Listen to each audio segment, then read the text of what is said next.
السلام علیکم مطیع جان M J T V اور میرے ساتھ ہیں ثاقب بشیر اور ہمارے خاص مہمان سب کے جانے پہچانے حسنات ملک۔ بات کریں گے تین اہم اور بڑی خبروں کی۔ سب سے اہم خبر یہ ہے کہ کل 190 ملین پاؤنڈ میں دی گئی عمران خان اور ان کی اہلیہ بشرا بی بی کو سزاؤں کی معطلی کے حوالے سے اسلام آباد ہائی کورٹ میں بہت دیر بعد سماعت ہونے جا رہی ہے۔ کفر ٹوٹا خدا خدا کر کے، اور چیف جسٹس عرفات ڈگر نے بڑی مشکل سے یہ تاریخ دی تھی۔ دوسری بڑی خبر کہ جسٹس طارق محمود جہانگیری، جن کو کچھ عرصہ پہلے چیف جسٹس عرفات ڈگر اور اعظم خان جسٹس پر مشتمل ایک بینچ نے عدالتی کام کرنے سے روک دیا تھا، اور اس کے خلاف جسٹس طارق محمود جہانگیری نے سپریم کورٹ میں اپیل بھی دائر کر دی تھی، اور اس اپیل کو ابھی تک سماعت کے لیے مقرر نہیں کیا جا رہا تھا۔ اس ساری صورتحال کے اندر اچانک ہی سندھ ہائی کورٹ میں ایڈوکیٹ فاروق ایچ نائک، جو پاکستان پیپلز پارٹی کے ایک جیالے ہیں، سابق وفاقی وزیر قانون بھی ہیں، ان کی درخواست پر اچانک ہی سندھ ہائی کورٹ میں جسٹس کے آغا، جو کسی زمانے میں پیپلز پارٹی کے بڑے ہی ایک جیالے تھے، ان کی عدالت نے دوبارہ اس کیس کو ٹیک اپ کر لیا ہے، اور کل جسٹس طارق محمود جہانگیری کے خلاف جو ایک ڈگری کا معاملہ تھا وہ سندھ ہائی کورٹ میں اس کو دوبارہ اس پہ سماعت ہونے جا رہی ہے۔ آخر جہانگیری بھی جیالے رہے ہیں۔ جی ہاں، جسٹس جہانگیری بھی جیالے رہے ہیں۔ تو ایک ایلیگیشن جو تھا وہ یہ تھا کہ ان کے ہاتھ میں ہینڈ گرنیڈ پھٹا اور الذوالفقار سے تعلق تھا، اور اس وقت عمر فاروق اور عمر رضا بندیال ان کی اپائنٹمنٹ کے، یعنی وہ نہیں چاہتے تھے کہ ایسے وکیل کو جج بنایا جائے، تو اس وقت قاضی فیصل اور یہ کہتے تھے کہ یہ تو ماشاء اللہ کے خلاف انہوں نے اسٹرگل کی ہے۔ بہرحال اب ایک تیسری خبر کی ذکر کر لیں، پھر اور بھی بڑے گرینیڈ ابھی پھٹنے ہیں۔ تو تیسری بڑی خبر یہ ہے کہ جسٹس جمال خان مندوخیل نے ایک 6 رکنی بینچ کا ایک تفصیلی فیصلہ جاری کیا ہے۔ آپ کو یاد ہوگا یہ وہ فیصلہ ہے جو جسٹس منصور علی شاہ پر مشتمل اور جسٹس عقیل عباسی پر مشتمل ایک بینچ کے سامنے سے کسٹمز کا ایک کیس چھین لیا گیا تھا، کیونکہ یہ جسٹس منصور علی شاہ کے اس بینچ نے اٹارنی جنرل کو نوٹس جاری کیے تھے اور کہا تھا کہ یہ جو آئینی بینچ بن گیا ہے اور یہ جو پرانے ریگولر بینچ ہیں، اس سوال کا جواب کون دے گا کہ یہ جو کسٹمز کا معاملہ ہے یہ آئینی بینچ میں لگنا چاہیے یا پھر ریگولر بینچ میں لگنا چاہیے، اور اس سوال کا جواب مانگا تھا۔ تو ان سے یہ کیس چھین لیا گیا، اور اچانک ہی وہ کیس ان کے سامنے جب نہیں لگایا گیا اگلی تاریخ پہ، تو جسٹس منصور علی شاہ نے توہین عدالت کی کارروائی کی ایڈیشنل رجسٹرار کے خلاف۔ بعد میں ایڈیشنل رجسٹرار نے کہا جناب میرا تو کوئی قصور نہیں، یہ جو آئینی بینچ کی کمیٹی بنی ہے نا، نئی جو کمیٹی ڈلی ہے، تو اس کمیٹی نے یہ فیصلہ کیا ہے، بلکہ چیف جسٹس یحییٰ آفریدی کی کمیٹی جو پرانے بینچوں کی کمیٹی تھی، اس نے آئینی بینچ کی کمیٹی کو بھیج دیا۔ تو جسٹس منصور علی شاہ نے ایڈیشنل رجسٹرار کے خلاف توہین عدالت کا نوٹس واپس لیتے ہوئے چیف جسٹس یحییٰ آفریدی، جسٹس جمال خان مندوخیل اور جسٹس محمد علی مظہر کے خلاف جو ہے یہ آبزرویشن دی تھی کہ بظاہر ان تینوں نے بطور رکن ججز کمیٹی انتظامی سائڈ پہ سپریم کورٹ کے حکم کی خلاف ورزی کی ہے، اور کسٹمز کا وہ کیس دوبارہ بینچ کے سامنے نہیں لگایا، یعنی کہ جسٹس منصور کے بینچ کے سامنے، اور چیف جسٹس کو کہا تھا کہ اس پہ فل کورٹ بنائی جائے۔ تو اس کا ایک تفصیلی فیصلہ آ گیا ہے، کیونکہ مختصر فیصلے میں تو جسٹس جمال خان مندوخیل اور ان 6 ججوں نے کہہ دیا تھا کہ وہ تمام جو توہین عدالت کی کارروائی کے لیے فل کورٹ کے بنائے جانے کا حکم تھا وہ غیر آئینی تھا اور وہ نہیں ہو سکتا تھا، اس لیے یہ اب پرانے جتنے آرڈر ہیں وہ ختم کیے جاتے ہیں۔ تو آج اس کی کوئی وجوہات دی گئی ہیں، وہ وجوہات بھی بڑی دلچسپ ہیں اور ان کے اوپر بھی بات کریں گے۔ تو سب سے پہلے ثاقب بشیر صاحب، 190 ملین پاؤنڈ کا کیس جو کہ کل اب لگنے جا رہا ہے اسلام آباد ہائی کورٹ میں، تو ہوگا کیا ایک اور تاریخ ہو جائے گی، یا کوئی پھر جج صاحب چھٹی پہ چلے جائیں گے، یا پروسیکیوٹر چھٹی پہ چلا جائے گا؟ کچھ نہ کچھ ہوگا، مجھے نہیں لگتا یہ کارروائی آگے بڑھے گی، پہلے بھی تو یہی کچھ ہوتا رہا ہے۔ ویسے ایک کیس جو ہے وہ جس کی سزا معطلی کا کیس کل لگا ہوا ہے، تو دوسرا کیس بھی تیار ہے۔ اچھا، مطلب توشہ خانہ 2 کیس کا ٹرائل بالکل آپ سمجھیں کہ اینڈ پہ پہنچ چکا ہے۔ تو جو آپ نے گنوایا کہ جج چھٹی پہ ہو یا پروسیکیوٹر کوئی مجبوری بن جائے وہ نہ آ سکے، کوئی ایسا بہانہ جو ہے بنا لے، یہ ساری چیزیں امکانات میں ہوتی ہیں۔ یہ کیس جو ہے وہ 26 جون کو آخری سماعت ہوئی تھی، اور اب 25 سپٹمبر کو، مطلب 4 ماہ کے بعد یہ کیس بڑی مشکل سے فکس ہوا ہے۔ پروسیکیوٹر جو نیب کے تھے انہوں نے 4 ہفتے مانگے تھے, ان کو 12 ہفتے تقریباً 12 ہفتے سے بھی زائد کا وقت جو ہے وہ ملا ہے. ویسے بنتا تو یہ ہے کہ کل کیس سنیں اور کیس کا فیصلہ کر دیں, اور اس میں خاتون بھی ہے خاص طور پر, اور خاتون کا جو سسپینشن آف سینٹینس ہے یا ویسے بھی اس کے حوالے سے پروویژن بھی موجود ہے لاء میں, ایک ریلیکسیشن بھی ہے اس کے لیے خاص طور پر. تو ایک امکان ظاہر کیا جا رہا ہے کہ کیونکہ ان کی سزا 7 سال ہے, عمران خان صاحب کی 14 سال ہے, تو بشرا بی بی کو کہیں نہ کہیں ریلیف مل سکتا ہے ممکنہ طور پر, اگر جو ہے وہ کل جو ہے وہ ہو جاتے ہیں آرگومنٹس, اگرچہ وہ مجھے لگ نہیں رہا کہ کل ہی یہ کیس جو ہے وہ کنکلوڈ ہو جائے گا. بشرا بی بی کی حد تک معاملہ یہ ہے کہ اگر اس کیس میں مزید 1-2 سماعتیں اور ہوتی ہیں, اگلے 10-12 دن لگ جاتے ہیں, تو اگلے 10-12 دنوں میں توشہ خانہ 2 کیس کا فیصلہ بھی آنے کے واضح امکانات ہیں, کیونکہ کل ہی کے آج بھی کیس رکھا ہوا تھا, کل بھی عدالت نے ڈے ٹو ڈے چلانا شروع کر دیا توشہ خانہ 2 کیس. تو اس کا مطلب یہ ہوا کہ اگر توشہ خانہ 2 کیس کا فیصلہ آ گیا اور اس فیصلے میں بشرا بی بی کو بھی سزا ہو گئی, تو اس کی سزا معطلی سے ان کی رہائی پھر ممکن نہیں ہو سکے گی. یہ ایک ہرڈل شاید جو بشرا بی بی کی حد تک اس کیس میں آ سکتی ہے, لیکن کل اب بڑا اہم دن ہے اس حوالے سے. دیکھیں نا, اب اتنی جو تاخیر کی گئی اور جو تاریخیں جو ہیں مذاکرات اور دھرنوں اور احتجاج کے بعد تاریخ نکلتی تھی, اور پھر جب آرڈر آتا تھا کہ ایز پر پالیسی, تو اتنی جو تاخیر کی گئی تاریخ دینے میں, تو اس کی وجہ تو سامنے آ گئی نا کہ ادھر سے توشہ خانہ کیس کا فیصلہ اگر آئے بغیر ہی اگر یہ سزائیں معطل ہو جاتی, تو پھر تو عمران خان کو جیل میں رکھنے کا کوئی جواز بہت مشکل تھا, پھر تو رسمی کارروائی تھی. تو اس لیے میرے خیال میں اگلا پنجرہ تیار کر کے اب پچھلے پنجرے کو کھولنے کی کوشش کی جائے گی, یا عارضی طور پہ سزا کی معطلی ہوگی. اسناد ملک صاحب, سندھ ہائی کورٹ کے اندر بڑا اہم اچانک ہی کے آغا, جو آپ کو پتہ ہے نیب کے پرانے پراسیکیوٹر بھی رہے ہیں, پراسیکیوٹر جنرل بھی رہے ہیں, پیپلز پارٹی کے ایڈیشنل اٹارنی جنرل, اور پیپلز پارٹی کے بھی جب Tariq Jahangiri deputy attorney general تھے تو یہ ایڈیشنل اٹارنی جنرل. جی ہاں.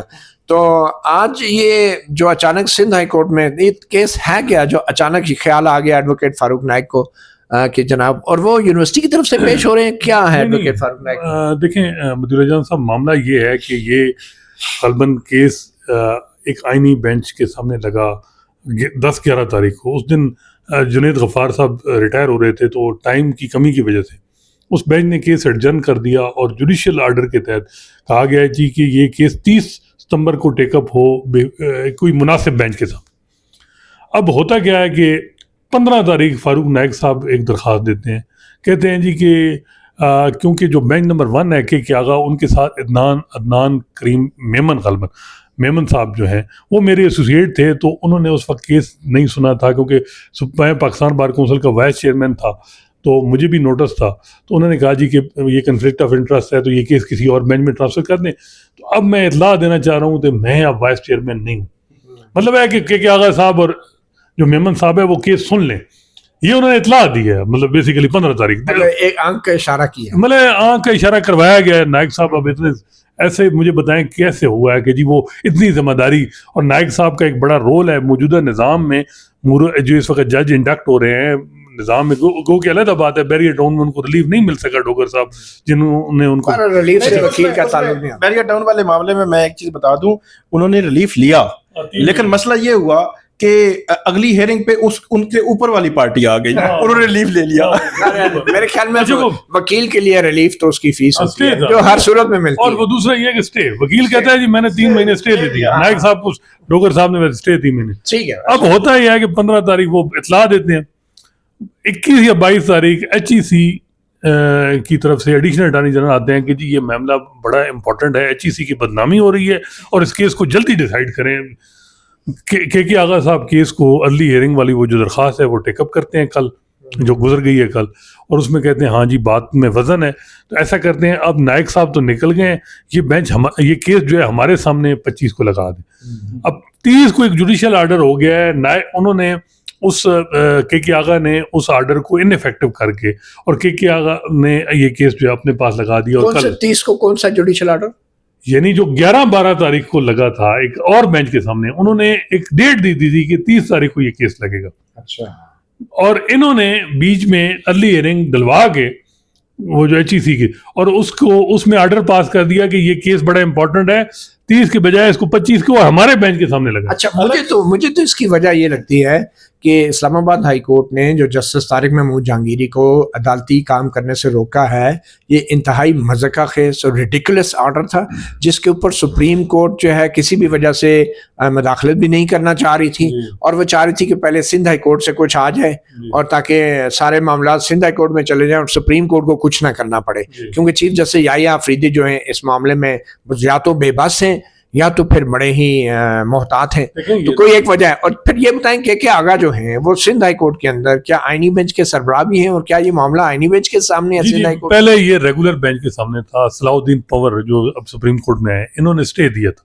یہ جب آئے تو پھر یہ ریگولر سے آئینی بینچ میں چلا گیا. آئینی بینچ میں جب کے آگا اور نائک صاحب کی وجہ سے یہ بینچ کسی اور بینچ میں ٹرانسفر ہوا. اب دوبارہ یہ آیا، یہ سنا ہے کہ یہ کیس وہاں فٹ بال بنا ہوا ہے سندھ ہائی کورٹ میں، ایک بینچ میں جاتا ہے دوسرے میں، دوسرے سے تیسرے میں. اس میں آئینی سوال کون سا ہے؟ آئینی بینچ کے سامنے کیوں گیا؟ میں تو یہ اس میں تو سارا فیکچوئل سبسٹینٹیو نیچر کون سا ہے معاملہ. یہ اب یہ ہے کہ فیکچوئل کنٹروورسی ہے اور اس میں انکوائری کی ضرورت ہے کہ میلا فائٹ کی بنیاد پہ ایگزیکٹو جو ہے ایک جج کو فارغ کرنا چاہ رہی ہے. ایگزیکٹو ادارے اس میں متحرک ہیں، لیکن جس طریقے سے اس کیس کو لگا کے آغا نے اپنے پاس لگایا، اطلاع یہ ہے کہ کل اس پہ اعتراض ہونے جا رہا ہے کہ بھائی ایک جوڈیشل آرڈر تھا 30 تاریخ، آپ نے اپنے پاس کیوں لگایا؟ آپ کی ریٹائرمنٹ قریب ہے، کیا آپ سپریم کورٹ آنا چاہ رہے ہیں؟ چیف سندھ امیدوار برائے نیکسٹ سندھ ہائی کورٹ کے چیف جسٹس ہیں، کیونکہ 26ویں ترمیم کے بعد بڑا واضح ہے کہ اگر آپ نے حکومت کو خوش نہیں کیا کسی جج نے، اس کا انجام منصور علی شاہ کا ہوگا، اس کا انجام 5 ججز کا ہوگا. تو خوش کرنے کا ایک پروگرام چل رہا ہے سندھ ہائی کورٹ میں. تو میرا خیال ہے کہ یہ جو کے آغا صاحب نے جو کیس لگایا یہ ٹھیک نہیں. اس میں آج ایک ڈیولپمنٹ ہوئی کہ جسٹس طارق جہانگیری نے جو وہ پارٹی بننے کی درخواست دی کہ مجھے پارٹی بنائیں، اور یہ یونیورسٹی کے جو وکیل تھے انہوں نے بھی کہا تھا اس وقت کہ جی طارق جہانگیری صاحب کو پارٹی، تو اب وہ پارٹی بن گئے. اور یہ بھی خبریں آ رہی ہیں کہ وہ جو سنڈیکیٹ کا فیصلہ ہے جو اس کو بھی چیلنج کرنے یونیورسٹی کا جو اچھا وہ فیصلہ تھا کہ مختصراً بتا دیں. انہوں نے ڈگری کو انویلڈ ڈکلیئر کیا. انویلڈ انہوں نے یہ نہیں کہا کہ یہ جعلی ہے، کیا انہوں نے انویلڈ کہا؟ دیکھیں وہ جس طریقے سے سنڈیکیٹ کی میٹنگ ہوئی، یہ تو آپ کو یاد ہوگا کہ ایک ممبر نے کہا کہ بھائی یہ جلدی کیا ہے، اس ممبر نے پھر رجوع کیا، اس کو اغوا کیا گیا. وہ آپ کو پتہ ہے وہ جس میں وہ عبد المعید جعفری صاحب اس کے وکیل تھے. تو یہ ساری وہ جو میلا فائڈی ہے اور جو پوری متحرک ہے مشینری، یہ ساری چیزیں آئیں گی. تو میرا خیال ہے کہ اب کل سندھ ہائی کورٹ میں وکلاء بھی وہاں متحرک ہیں کہ بھائی اس طرح تو نہیں چل سکتا معاملہ. تو اب دیکھتے ہیں کہ کل کیا ہوتا ہے. اب سپریم کورٹ حیرانگی کی بات ہے کہ وہ کیوں خاموش ہے. ایک جج معطل ہے، اور آج میں یہ ججمنٹ پڑھ رہا ہوں تو اس کے اوپر ہم آتے ہیں. اس میں سنیں نا، اس میں جمال مدوخیل صاحب کہتے ہیں کہ آرٹیکل 2A میں انڈیپینڈنس آف جوڈیشری اور سیلینٹ فیچر ہے. تو ایک جج کا معطل ہونا، اس پہ سپریم کورٹ اور آئینی عدالت سپریم کورٹ خاموش ہے. اور ایک بات متی صاحب، سیکوینس آف ایونٹس آپ دیکھیں، 15 سپٹمبر کو فاروق ایچ نائک صاحب جاتے ہیں سندھ ہائی کورٹ کے پاس. وہی جو بات کہ میں اب جو ہے وہ وائس چیئرمین پاکستان بار کاؤنسل نہیں، نیا آ گیا ہے. 16 سپٹمبر کو جسٹس سرفراز ڈوگر صاحب عدالت لگاتے ہیں، اور اس میں جناب 3 باریں سامنے تھیں، اور بعد میں پتہ چلا جی وہ جو ان کو معطل کر دیا گیا ہے. اس میں بیرسٹر ظفر اللہ بھی ایک کردار سامنے آئے. پھر اس کے بعد جو ہے وہ وہاں پہ HEC 21 یا 22 کو دائر کرتی ہے، بلکہ 19 کو یہ ججز سپریم کورٹ جاتے ہیں، چیلنج کرتے ہیں. 21-22 کو HEC وہاں پہ ارلی ہیئرنگ دائر کرتی ہے. اچھا ارلی ہیئرنگ کا اندازہ لگا لیں، ارلی ہیئرنگ لگتی ہے 23 سپٹمبر کو، 22 یا 23 سپٹمبر کو، اور کیس فکس ہے 30 سپٹمبر. تو کون سی اتنی ایرجنسی ہے کہ 6 دن تو میرے خیال میں ویسے ہی ارلی ہیئرنگ میں عدالتیں لگا دیا کرتی ہیں. لیکن جو میرے خیال میں عدالت بھی ایسی کفرتیاں دکھا رہی ہے کہ انہوں نے کہا کہ نہیں 30 نہیں، ہم 25 کو سنیں گے. تو اب وہ 25 کو لگا دیا گیا ہے. اب خبر یہ ہے، ایک تو جو وہاں پہ سندھ ہائی کورٹ میں یہ بتایا گیا ہے کہ جو درخواست ہے وہ درخواست پتہ نہیں ابھی ان کے پاس آئی نہیں ہے، جو پارٹی بننے کی، یا کل ڈیورنگ پروسیڈنگ وہ درخواست دی جائے گی، یا اس قسم کی کوئی بات کی جا رہی ہے وہاں پہ. دوسری بات، وہاں پہ جو ماحول ہے میں نے چیک کیا ہے کہ وہ کہہ رہے ہیں کہ ایسے لگتا ہے کہ کل سٹے جو ہے وہ ختم کرنے کا پورا پلان ہے. کہ جو سٹے گرانٹ کیا تھا صلاح الدین پنور جب وہاں پہ تھے انہوں نے کیا تھا، اور وہ کیس ارجن ہوتا آ رہا تھا. تو سٹے ختم کرنے کا پلان ہے تاکہ سٹے ختم ہو، مزید پروسیڈنگز آگے بڑھیں اور سپریم جوڈیشل کاؤنسل ایکٹیو ہو. کسی سٹے کس چیز پہ تھا؟ اسٹے اس چیز پہ تھا کہ جو جتنی بھی پروسیڈنگز انویلڈ کرنے کے بعد آگے فردر ڈگری کی کینسلیشن کی طرف جا سکتا تھا نا، انکوائری ہو رہی تھی، تحقیقات ہو رہی تھی، اس سارے پروسیس کو روکا ہوا ہے سندھ ہائی کورٹ نے. اچھا، میں یہ سمجھتا ہوں کہ چیف جسٹس یحییٰ آفریدی جو سپریم جوڈیشل کونسل کے سربراہ ہیں، وہ نہیں چاہتے کہ آئین کے مطابق 209 کے تحت سپریم جوڈیشل کونسل ایک جج کے ڈگری کے حوالے سے تحقیقات کریں. وہ نہیں چاہتے. وہ یہ چاہتے ہیں کہ جو کام آئین نے سپریم جوڈیشل کونسل کو یا چیف جسٹس یحییٰ آفریدی یا دیگر جوڈیشل کمیشن کے اراکین کو دیا ہوا ہے، وہ کام جو ہے وہ یا تو ہائر ایجوکیشن کمیشن کرے، سندھ یونیورسٹی کے سنڈیکیٹ کرے، یا سندھ ہائی کورٹ کا جج کرے. اب یہ تینوں جو ہیں آئین کے تحت کسی قسم کی تحقیقات نہیں کر سکتے کسی ہائی کورٹ کے یا سپریم کورٹ کے جج کی ڈگری کے حوالے سے، کیونکہ آئین میں واضح طور پہ لکھا ہے کہ کسی قسم کی کسی جج کے مس کنڈکٹ کے حوالے سے اگر کوئی فیکچوئل کنٹروورسی، اب ظاہری بات ہے نا، یہ مس کنڈکٹ ہے نا، اگر لیٹس اسیوم کہ اگر ایسا ہوا ہے کہ ان کی ایک انویلڈ ڈگری کو جج نے چھپایا ہے، تو جعلی ڈگری کی تو بات کی بات ہے، پہلے تو یہ مس کنڈکٹ ہے، تو اس کے اوپر جوڈیشل کونسل کو تحقیقات کرنی چاہیے. اور چیف جسٹس یحییٰ آفریدی شاید اپنی کاٹھی سے اترنا نہیں چاہ رہے، گھوڑے سے نیچے نہیں اترنا چاہ رہے، اور جوڈیشل کونسل کے اندر نہ تو 6 ججوں کے خط کے اوپر آج تک کوئی کارروائی ہوئی ہے، اور نہ ہی جوڈیشل کونسل نے جو ہے جسٹس طارق محمود جہانگیری کے خلاف جو ریفرنس ہے اس کے اوپر کارروائی کا آغاز کیا ہے. کیونکہ اس کی وجہ پتہ کیا ہے کہ جوڈیشل کونسل جو ہی کارروائی کا آغاز کرے گی تو پہلا سوال یہ اٹھے گا کہ کیا جوڈیشل کونسل کی کارروائی کے دوران جج کو عدالتی کام سے روکا جا سکتا ہے یا نہیں. اور چیف جسٹس یحییٰ آفریدی بھی یہی چاہتے ہیں، اور کچھ ججز بھی یہ چاہتے ہیں کہ جسٹس طارق محمود جہانگیری جو ہیں وہ ان کو عدالتی کام سے منع رکھا جائے، روکا رکھا جائے. اور ہم جو ہیں یہاں پہ سندھ ہائی کورٹ سے جو فیصلہ آئے گا اس سے ماشاءاللہ چیف جسٹس یحییٰ آفریدی کی عدلیہ کی اور عزت میں اضافہ ہوگا، کیونکہ جس تیز رفتاری کا مظاہرہ کیا جا رہا ہے لگ یہی رہا ہے کہ جسٹس طارق محمود جہانگیری کی ڈگری کو منسوخ کرنے کا ایک سندھ ہائی کورٹ کا فیصلہ آئے گا، اور جس کے بعد پھر کیا ہوگا کہ جناب اس کی بیس پہ جوڈیشل کونسل ٹہلتی آئے گی اور کہے گی او ہو اب ہم دیکھتے ہیں کہ یہ کیسے ہوا. بھئی ہائی کورٹ کا اگر ایک آرڈر آ گیا تو پھر جوڈیشل کونسل تو بالکل اس میں انٹروین نہیں کر سکے گی. اگر ہائی کورٹ کا آرڈر آ گیا سندھ ہائی کورٹ کا تو پھر جوڈیشل کونسل کیسے اس آرڈر کو سسپینڈ کر سکتی ہے؟ اس کا تو دائرہ کار ہی نہیں ہے. اور وہ ڈگری کا جب آرڈر آ جائے گا تو جوڈیشل کونسل کارروائی نہیں کر پائے گی تو پھر کیا ہوگا؟ جج کام سے رکا رہے گا. تو میرا یہ خیال ہے کہ سپریم کورٹ کو فوری طور پہ سٹیپ ان کرنا چاہیے تھا، سندھ ہائی کورٹ کو بھی روکنا چاہیے تھا، اسلام آباد ہائی کورٹ کو بھی روکنا چاہیے تھا، تمام اداروں کو روک دینا چاہیے تھا، اور یہ معاملہ جوڈیشل کونسل کے لیے چھوڑ دینا چاہیے تھا. اور اس میں خاص طور پر بدنیتی کا عنصر موجود ہے. جسٹس جہانگیری جو ہے ان کے بیڈ روم سے کیمرے نکلے تھے، وہ ریکارڈ کی بات ہے. جسٹس جہانگیری نے فارم 45 مانگے تھے، ریکارڈ کی بات ہے. ہمارے ذرائع بتاتے ہیں جسٹس جہانگیری کو کتنی دفعہ کوئی آفرز ہوئی وہ پیچھے ہٹ جائیں. ان کو چیف جسٹس کی آفر ہوئی، چیف جسٹس اسلام آباد ہائی کورٹ کے لیے، اتنی آفریں انہوں نے ٹکرائی ہیں. لاہور ہائی کورٹ بھیجنے کے حوالے سے بات ہوئی، گروپ مطلب ملٹیپل چیزیں ہوتی رہیں. تو جسٹس جہانگیری نے ایک سٹینڈ لیا ہوا ہے، تو اس کے پیچھے ان کو گرل کرنے کے لیے جو سیکوینس آف ایونٹس ہم آپ کے سامنے رکھتے ہیں اس میں بدنیتی کا عنصر بھی ہے. وہ آپ نے ٹھیک کہا، ایس جے سی کو، چیف جسٹس کو ان کو آگے آنا چاہیے، دیکھنا چاہیے. آخری بات اس میں ایڈ کر دوں، کل یہ امکان ہے کہ جسٹس جہانگیری خود سندھ ہائی کورٹ کے سامنے جائیں گے، اور یہ بھی امکان ہے کہ جسٹس عمر رفعت امتیاز بھی کراچی میں میری اطلاع کے مطابق وہ موجود ہیں. یہ امکان ہے کہ وہ بھی ان کے ساتھ جو ہے وہ جا سکتی ہیں وہاں پہ، کیونکہ بڑا سیریس معاملہ ہے. ان کو لگتا ہے ایسے ہے 16 سپٹمبر کو جو کچھ جسٹس جہانگیری کے ساتھ اسلام آباد ہائی کورٹ میں اچانک ہوا، بعض ایسوسیٹ وکیل سارے ایکٹیو تھے، لیکن اس کے باوجود اس کے ساتھ ہو گیا. اب ان کو لگتا یہ ہے کہ اب تو وہ قانون آئین چیزیں تو وہ رہی نہیں ہے. کل وہ جو ہے وہ سٹے ختم کریں، ساتھ ہی جناب ڈگری ان کی منسوخ کر کے ایک نیا بحران. بہرحال جی 16 تاریخ کو جو بھی کچھ بھی عدالت میں ہوا، آپ بھی موجود تھے، ہم بھی موجود تھے. چیف جسٹس سرفراز ڈوگر نے آرڈر کچھ اور لکھوایا، بعد میں تحریری طور پہ کچھ اور آ گیا، اور وکلا کی تنظیمیں بھی بڑی حیران تھی. انہوں نے بھی کچھ ایفیڈیوٹ اکٹھے کیے ہیں. کورٹ پٹیشن کیوں نہیں ٹیک اپ کر رہی؟ یہ اصل پوائنٹ میں نے آپ کو بتا دیا نا. دیکھیں سپریم کورٹ چاہتی ہے کہ جسٹس طارق محمود جہانگیری کو، اب معلوم نہیں یہ سپریم کورٹ چاہتی ہے یا سپریم کورٹ کے اوپر بھی کوئی بیٹھا ہے. وہاں تو یہ سنا ہے کہ وہ ہو رہا ہے کہ سپریم کورٹ چاہتی ہے یا جو اور چاہنے والے چاہتے ہیں کہ سندھ ہائی کورٹ جو ہے اسٹے ویکیٹ کرے، سپریم کورٹ میں معاملہ آئے اور سپریم کورٹ پھر سپریم جوڈیشل کونسل کو کہے کہ آپ ایکسپیڈائٹ کریں. اب دیکھیں نا سپریم جوڈیشل کونسل کیا کرے گی. یونیورسٹی جب، اب آپ کو پتہ ہے یونیورسٹی ہی کہہ دے کہ جی یہ چیز ہے. اب یونیورسٹی یہاں کتنی رائے ایک چیز میں بتاؤں, سپریم کورٹ کے اسٹے آرڈر کا جوڈیشل کونسل کی کارروائی نہیں روک سکتا. سپریم کورٹ کا اسٹے آرڈر یونیورسٹی کے لیے ہے, ہر ایجوکیشن کمیشن کے لیے ہے کہ اناؤنسمنٹ نہ کرنے کا. جب ایک کمپلین آ جاتی ہے جوڈیشل کونسل کے سامنے تو وہ کسی ہائی کورٹ کے آرڈر کی محتاج نہیں ہوتی, اور جوڈیشل کونسل جج نے کہا اوپینین دی کہ یہ کمپلینٹ جو طارق جہانگیری صاحب کے خلاف ہیں یہ مینٹینیبل نہیں ہے, ان کو ریجیکٹ کیا جائے. یا افریدی صاحب نے کہا اس کو پینڈنگ رکھیں. اب ایک اور بڑا انٹرسٹنگ, سرفراز ڈوگر صاحب سپریم جوڈیشل کونسل کے ممبر بن گئے. اندازہ لگائیں نا کہ بے بسی دیکھیں چیف جسٹس کی کہ 15 نمبر کا ایک جج جو ہے وہ اسلام آباد ہائی کورٹ میں آتا ہے, پھر وہ چیف جسٹس بنتا ہے. یا افریدی کہتے ہیں کہ نہیں وہ سینیٹری نہیں بنتی.